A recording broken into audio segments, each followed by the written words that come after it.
गर्भवती बंदरिया के 3 बच्चे और मूर्ख बाघ। घना जंगल, सूरज की रोशनी पेड़ों के बीच से छन कर आ रही थी। हवा में पक्षियों की मीठी चहचहाहट थी, लेकिन इस शांति के बीच कहीं ना कहीं खतरा मंडरा रहा था। इसी जंगल में रहती थी एक बहादुर गर्भवती बंदरिया, लाली।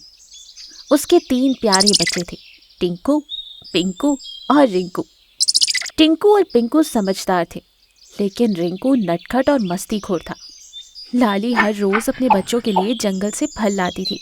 इस वजह से वो दिन भर थक जाती, लेकिन अपने बच्चों को खुश देखने के लिए वो हर तकलीफ सहती थी। लेकिन इस जंगल में एक खूंखार और दुर्द बाघ भी रहता था, रुस्तम। उसकी आंखें हमेशा लाली और उसके बच्चों पर टिकी रहती थी। उसकी आंखों में एक ही लालच था, कभी ना कभी इन रसीले बच्चों को मैं चट कर जाऊंगा। एक दिन जब सूरज ढलने को था, लाली हमेशा की तरह अपने बच्चों को समझा रही थी। बच्चों, मैं जंगल जा रही हूँ, याद रखना किसी भी हालत में नीचे मत उतरना।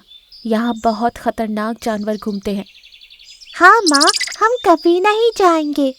अरे माँ, हम कोई छोटे बच्चे थोड़े ही हैं। लाली मुस्कुराई, लेकिन उसके मन में एक अजीब सा डर था। वो जंगल की ओर चली गई। इधर कुछ ही देर बाद झाड़ियों के पीछे से रुस्तम की लालच भरी आंखें चमक उठी। वो धीमे कदमों से बच्चों के पास आया। अरे मेरे प्यारे बच्चों, तुम्हारी माँ कहाँ गई? टिंकू और पिंकू डर गए, लेकिन रिंकू बेधड़क जवाब देने लगा। माँ जंगल से फल लेने गई है, तुझे क्यों बताऊं?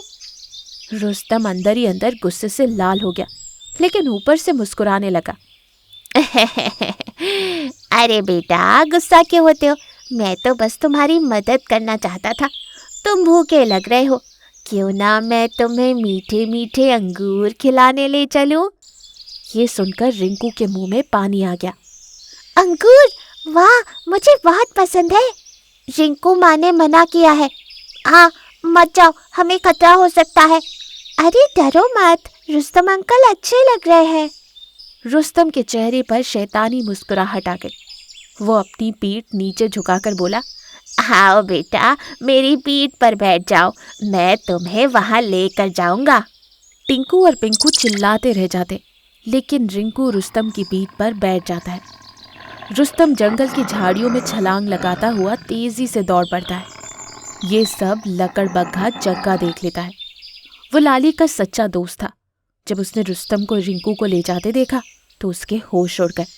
अरे बाप रे, रुस्तम तो इसे खा जाएगा, मुझे तुरंत लाली को बताना होगा। वो बिना देर किए तुरंत लाली को ढूंढने निकलता है। उधर रुस्तम रिंकू को एक ऊंचे पहाड़ पर ले आता है। रिंकू इधर उधर देखकर कहता है, अरे रुस्तम अंकल, अंगूर कहाँ है? अंगूर नहीं है, तुझे खाने लाया हूँ। क्या तुमने मुझसे झूठ बोला? अब तुझे कोई नहीं बचा सकता, मैं तुझे अंगूर जैसे रसीला समझकर खा जाऊंगा। रिंकू के चेहरे का रंग उड़ गया। उसकी आंखों में डर साफ झलक रहा था। वो चिल्लाने लगा, माँ, माँ बचाओ माँ। उधर जग्गा लाली को ढूंढकर सारी बात बता देता है। लाली के होश उड़ जाते हैं। मेरा बच्चा खतरे में है, मुझे जल्दी वहां जाना होगा। और वो जग्गा के साथ तेजी से उस जगह पहुंच जाती है। लाली पहाड़ के पास पहुंचती है। उसकी आंखें गुस्से से लाल थी। रुस्तम, मेरे बच्चे को छोड़ दे। बिल्कुल नहीं, अब इसे कोई नहीं बचा सकता। मेरे बेटे को छोड़ दे रुस्तम, अगर चाहे तो मुझे खा ले, पर उसे छोड़ दे। अरे वाह, सोने पर सुहागा। पहले इस बंदरिया को खाऊंगा और फिर इस रसीले बच्चे को खाऊंगा। वाह वाह, आज तो दिन ही अच्छा है मेरा। वो ये सोच ही रहा था कि वहां जग्गा भी पहुंच जाता है। उसे देखकर रुस्तम चौंक जाता है।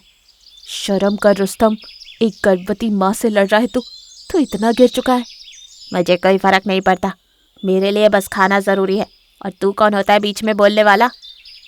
जग्गा देखता है कि लाली के पीछे खाई थी। उसके दिमाग में एक योजना आती है। रुस्तम जैसे ही लाली पर झपटता है, तभी जग्गा जोर से चिल्लाता है, लाली किनारे हट जाओ, बगल में कूद जाओ। लाली तुरंत पहाड़ के किनारे छलांग लगा देती है और रुस्तम अपना संतुलन खो देता है। नहीं नहीं नहीं नहीं नहीं, और सीधा खाई में गिर जाता है। एक भयानक चीख के साथ फिर सब तरफ सन्नाटा। रिंकू डरकर माँ के गले लग जाता है। उसकी आंखों में आंसू थे। माँ, मुझे माफ कर दो, मैंने तुम्हारी बात नहीं मानी। लाली उसकी पीठ सहलाती है और प्यार से कहती है, आपसे अजनबियों की बातों पर मत आना मेरा बच्चा। जग्गा मुस्कुराता है। लाली जग्गा का धन्यवाद करती है और तीनों घर लौट आते हैं। जंगल में फिर से शांति छा जाती है। सूरज ढल रहा था और चिड़ियों के झुंड अपने अपने घोंसले की ओर लौट रहे थे, जैसे लाली अपने बच्चों के साथ वापस लौट आई थी, एक नई सीख के साथ, एक नई उम्मीद के साथ।